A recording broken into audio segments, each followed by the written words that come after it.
무비보셋은 왕자였습니다. 적어도 10수년 전까지만 해도 할아버지 사울 왕과 또 아버지 요나단의 품에서 정말 왕자로 귀하게 자랐습니다. 어느 날 할아버지와 아버지 또 아버지 형제들이 전투에서 죽자 천의 고아가 돼서 쫓기는 몸이 되기 시작했어요. 5살 때의 일이었거든요. 유모가 전투에서 사울 왕과 아버지 요나단이 전사했다는 소식을 듣고 아이를 황급히 궁궐에서 대피시킵니다. 그렇게 대피를 시키려고 가다가 아이를 안고 뛰다가 놓쳐서 그날 이후부터 2 다리를 절게 되었어요.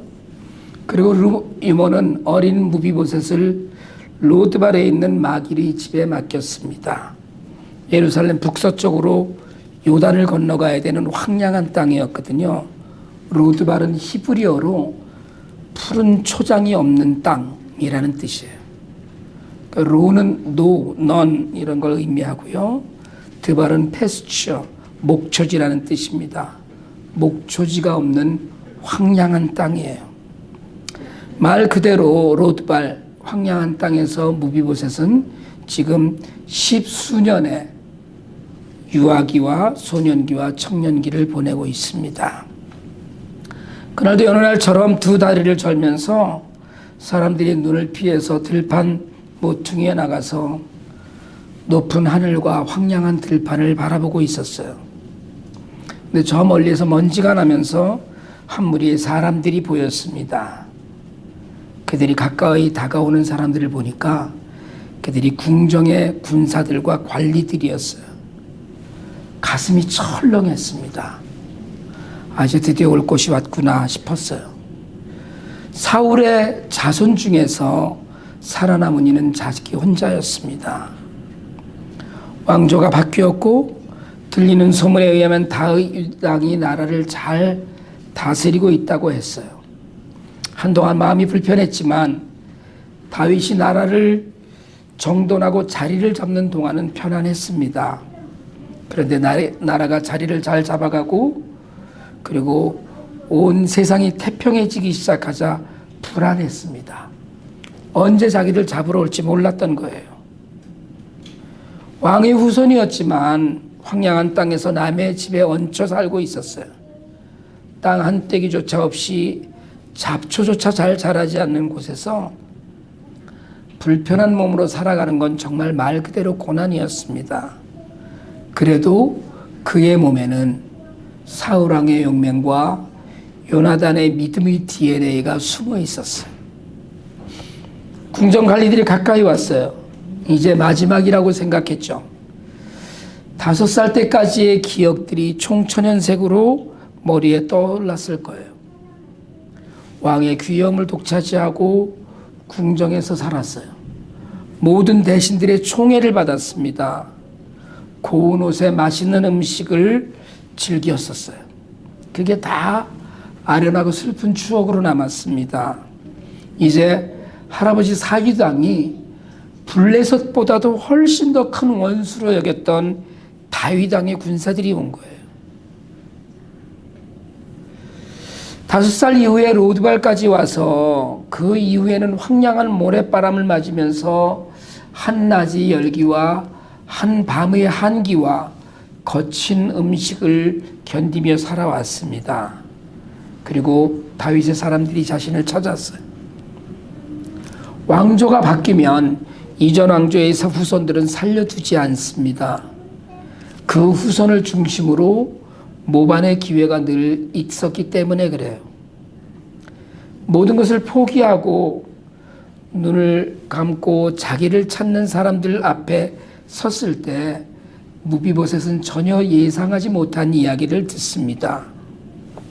왕자의 옷으로 갈아입으시고 같이 가시죠.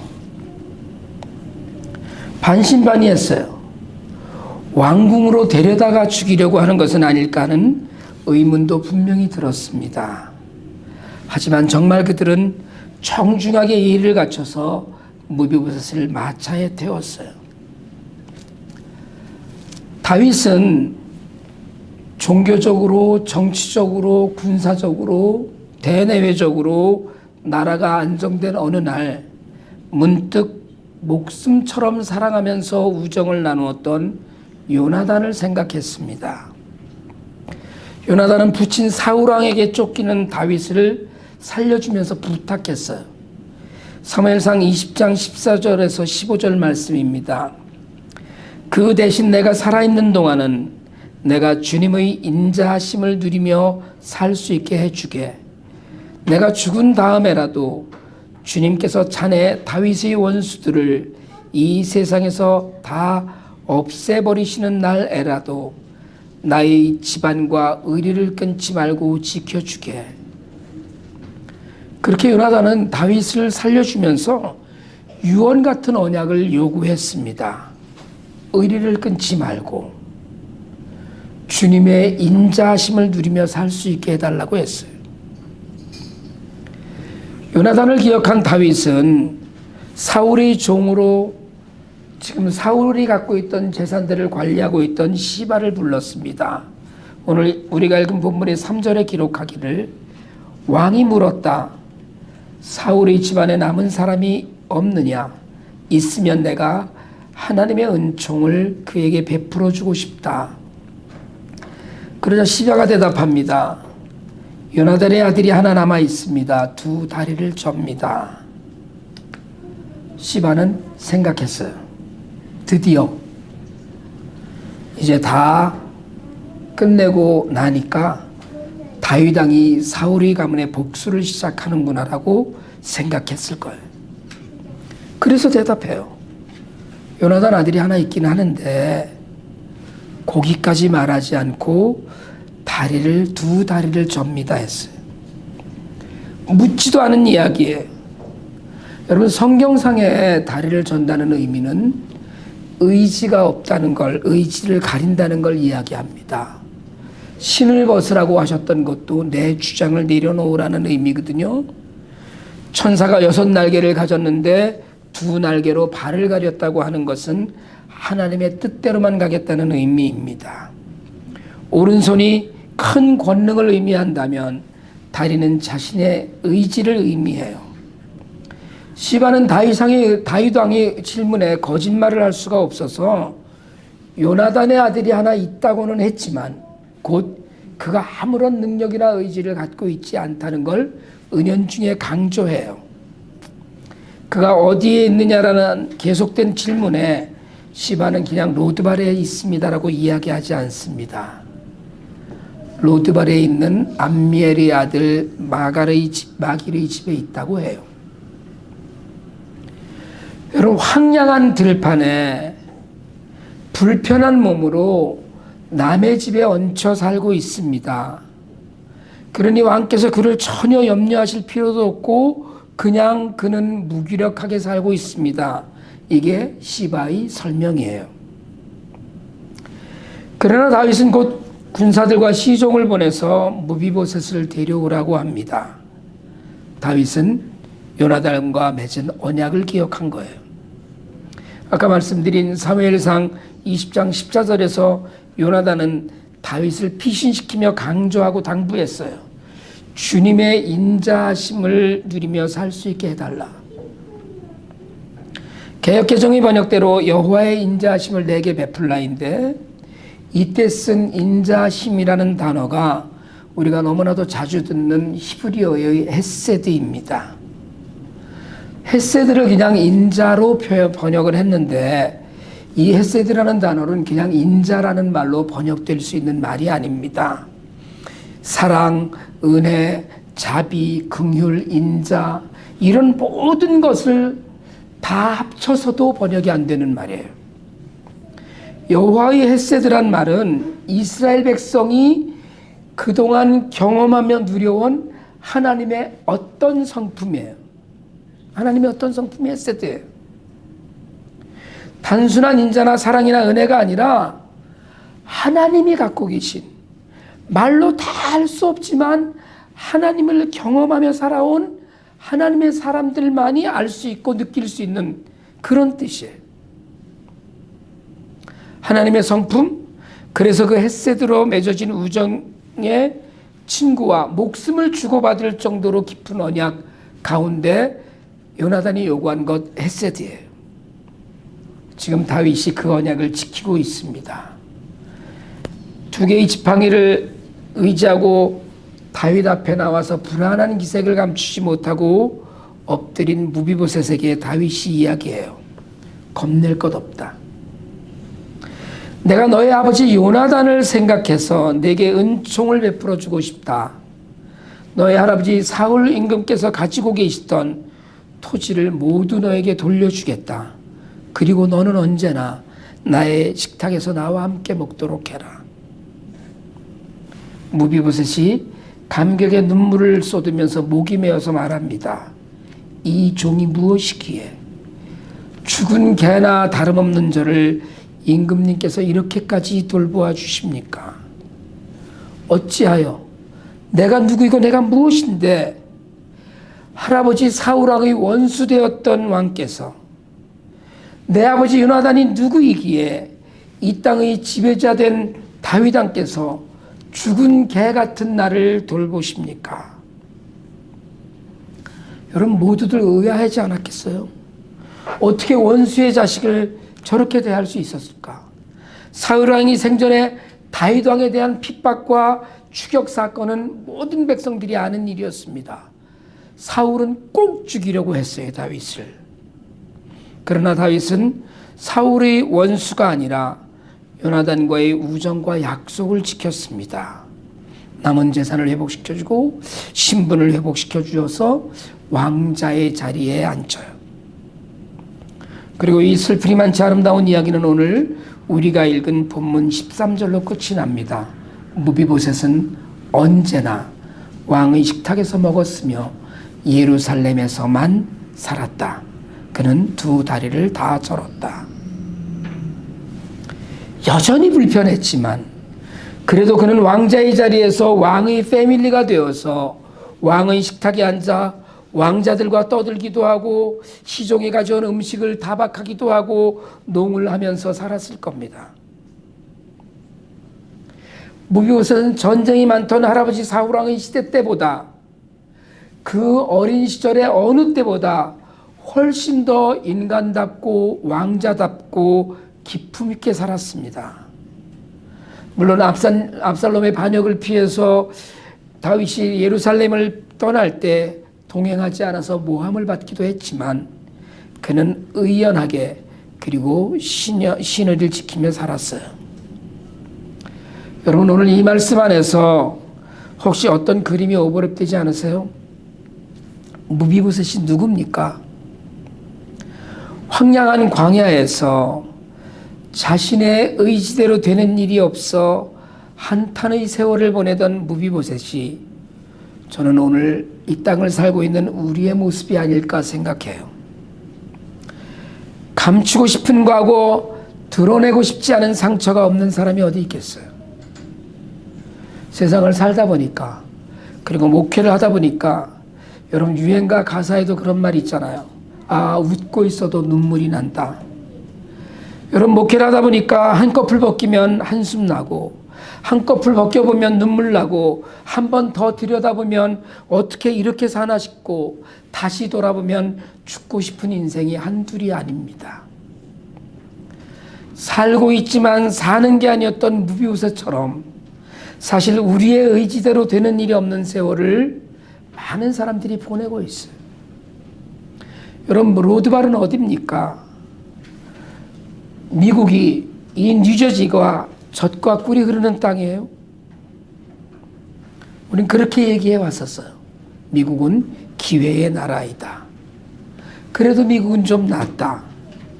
근데 여러분 요즘 미국이 좀 더 낫다는 이야기는 잘 하지 않잖아요. 심지어는 이민이 줄어서 한국 교회 쇠퇴의 가장 큰 원인이 된다는 이야기도 공공연하게 하는 세상입니다. 그렇다고 우리가 지나온 세월이 금싸라기 땅에서 산의 진미를 즐기며 지나온 세월은 아닙니다. 사실은 우리도 황량한 광야와 같은 로드발 같은 곳을 걸어왔어요. 죽은 개 같은 인생은 아니었더라도 사실 지금도 혼자 생각하면 눈물 나는 시간이 얼마나 많았는지 모릅니다. 교회에 나와서 다른 이들을 만나서 웃고 떠들지만 돌아서면 얼마나 휑한 마음이었는지 몰라요. 매일 웃고 괜찮아요, 괜찮아요를 입에 달고 살지만 괜찮기는커녕 속이 썩어 문드러지고 말을 못해서 그렇지, 참고 견뎌서 그렇지, 이게 사람 사는 거냐 할 때는 왜 그렇게 많았는지 모릅니다. 그런데 다윗과 요나단의 언약이 있듯이 사랑의 하나님, 헤세드의 하나님께서 그 아들 예수 그리스도를 십자가에 못 박으며 행하신 언약의 은혜가 우리에게 임하였고 그 언약이 오늘 말씀입니다. 하나님의 은혜가 아니면 설명할 수 없는 세월, 그 시간과 사람들이 있었어요. 여러분, 제 개인적으로도 아무것도 없이 아무것도 할 줄 모르면서 하나님이 맡겨주신 일을 은혜로 알며 왔습니다. 여러분, 이제 우리는 알아요. 하나님께서는 결코 로드발 무비보셋 같은 우리를 팽개쳐 두지 않으셨어요. 다시 왕의 식탁에서 기쁨을 누리게 하셨습니다. 죽은 개 같은 인생이라며 상한 심령이 되어 엎드렸을 때 남루한 행색, 거친 음식으로 핍절한 모습으로 엎드렸을 때 왕의 식탁에서 은혜를 누렸던 무비보셋이었습니다. 우리도 사실은 무비보셋과 다르지 않았는데 하나님께서 우리를 왕의 식탁으로 부르셨어요. 그래서 어려운 가운데서도 기뻐할 줄 알게 하시고 무슨 일이든 믿음으로 하나님의 시각으로 해석할 수 있게 하시고 감사할 줄 알게 하셨어요. 풍족하면 풍족한 대로, 모자라면 모자란 대로 행복할 수 있게 하셨습니다. 저는 이게 왕의 식탁이라고 굳게 믿습니다. 우리 모두가 로드발에서 왕의 식탁으로 부름받았음을 저는 믿어요. 저는 내일 IT를 다녀오려고 하거든요. 많은 분들이 도와주시면서 한편은 염려하시면서 좀 더 있다 가지 그러느냐고 하셨어요. 지금 IT 상황이 말이 아닙니다. 현재 스티브가 카톡을 보냈어요. 다 스트러글링 하고 있다. There is no gas in this country. 그래서 고아원 원장들이 혹시 와도 쌀을 가져갈 수 없을 거다라고 이야기하더라고요. 마침 엊그저께 시위가 좀 약해진 틈을 타서 탁성 교사님께서 위험을 무릅쓰고 식량은 사다 놓으셨어요. 사가지고 와서 보니까 나눠준다고 해도 가져갈 수가 없게 된 거예요. 먹을 게 없어서 스트러글링하고 있는데 먹을 것이 있는데 가져갈 수 없는 상황이에요. 저는 지금 IT가 곧 로드발이라고 생각합니다. 어떻게든 저들을 돕고 그 아무것도 없는 땅, 불안과 불편, 위험하고 험한 땅에서 그들을 왕의 식탁으로 초대해서 그들을 먹일 수 있기를 소망하고 있습니다. 왕의 왕 되신 예수 그리스도께서 우리를 왕의 식탁으로 부르셨어요. 우리의 왕이신 예수께서 차리신 왕의 식탁에 우리가 지금 있습니다. 여러분, 왕의 식탁을 떠나지 마세요. 오히려 다른 이들을 불러서 함께 누리세요. 이 식탁은 십자가에서 찢긴 몸과 흘린 보혈로 차려진 것입니다. 내 살과 피는 참된 양식이요 참된 음료라고 하셨어요. 주님은 오늘도 말씀하셔요. 왕의 식탁에서 여러분 하나님의 말씀을 누리시고 우리의 삶을 평안케 하실 수 있기를 바랍니다. 때로 자신이 떠나온 로드발로 돌아가는 사람들도 있어요. 그래서 은혜의 자리 왕의 식탁을 떠나는 사람도 있습니다. 하지만 성도 여러분, 왕의 식탁은 여러분을 위해서 하나님께서 허락하신 교회이고 말씀입니다. 하나님께서 함께 하시는 곳에서 감사와 기쁨을 누리고 자신의 부족함을 가리우고 하나님의 은혜를 풍성히 누릴 수 있길 바랍니다. 하나님이신 유일한 근거는 그분이 우리와 함께 하시는 분이라는 거예요. 하나님이 세상의 모든 사람들이 섬기는 그 어떤 우상과도 다른 것은 하나님은 우리와 함께 하시는 분이라는 겁니다. 왕의 식탁에서 누리는 큰 은혜로 우리의 삶이 하나님의 그 위로와 은혜와 복으로 가득 채워지기를 바랍니다. 영원히 우리 모두를 왕의 자녀로 살게 하신 그 은혜를 누리며 살 수 있게 되기를 주님의 이름으로 축복합니다. 기도드리겠습니다. 하나님 아버지, 우리가 하나님을 아버지라 부를 수 있도록 로드발 같은 황량한 세상에서 불러주시니 감사합니다. 영적인 목마름과 배고픔을 채우시니 감사합니다. 이제 왕의 식탁으로 부름받은 저희가 다시는 로드발 같은 세상으로 돌아가지 않도록 인도하여 주시옵소서. 전쟁터 같은 하이티 땅에서 하늘만 쳐다보며 살아가고 있는 이들을 하나님의 햇빛으로 평안하게 하시고 왕의 식탁의 기쁨 또한 함께 나눌 수 있도록 인도하여 주시옵소서. 우리 모두는 무비보셋입니다. 죽은 개와 다름없는 인생이었음을 고백하며 왕의 식탁에서 전해지는 기쁨을 온전히 누리며 또한 전하며 살아갈 수 있도록 도와주시옵소서. 우리의 왕 되신 예수 그리스도 이름으로 기도드립니다. 아멘.